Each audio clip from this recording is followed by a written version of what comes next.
இறைவன் முகமது நபியுடைய உள்ளத்தில் இந்த செய்திகளை போடுகிறான். கடவுள் என்றால் அவனுக்கு முடியாது எதுவுமே கிடையாது, எதையும் முடியும், சாதிக்க முடியும். இந்த உலகத்தையும் படைச்சிருக்கிறான், இவ்வளவு பிரம்மாண்டமான கோள்களை அவன் படைத்திருக்கிறான், நம்மளை படைத்திருக்கிறான், நமக்கு தேவையான மூளைகளை படைத்திருக்கிறான், அனைத்து விஷயங்களையும் படைத்திருக்கிறான் என்றால் ஒரு மனுஷனுடைய உள்ளத்தில் ஒரு செய்தியை கொண்டு வருவது கடவுளுக்கு சாத்தியமான ஒன்று. அது முடியாது என்று சொல்ல இயலாது. அப்ப கடவுள் என்ன செய்கிறார் என்றால் முகமது நபியுடைய உள்ளத்திற்கு அதை கொண்டு வரார். எப்படி வருகிறது?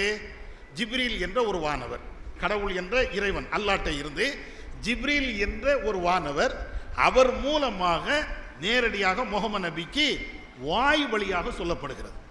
குர்ஆன் இப்படித்தான் இறைவன் இறக்கி தருகிறான். குர்ஆன் இறக்கி தரக்கூடிய வரலாறு இப்படித்தான் வருகிறது. எப்படி? இறைவன் வந்து ஜிப்ரீல் எங்கக்கூடிய ஒரு வானவர்,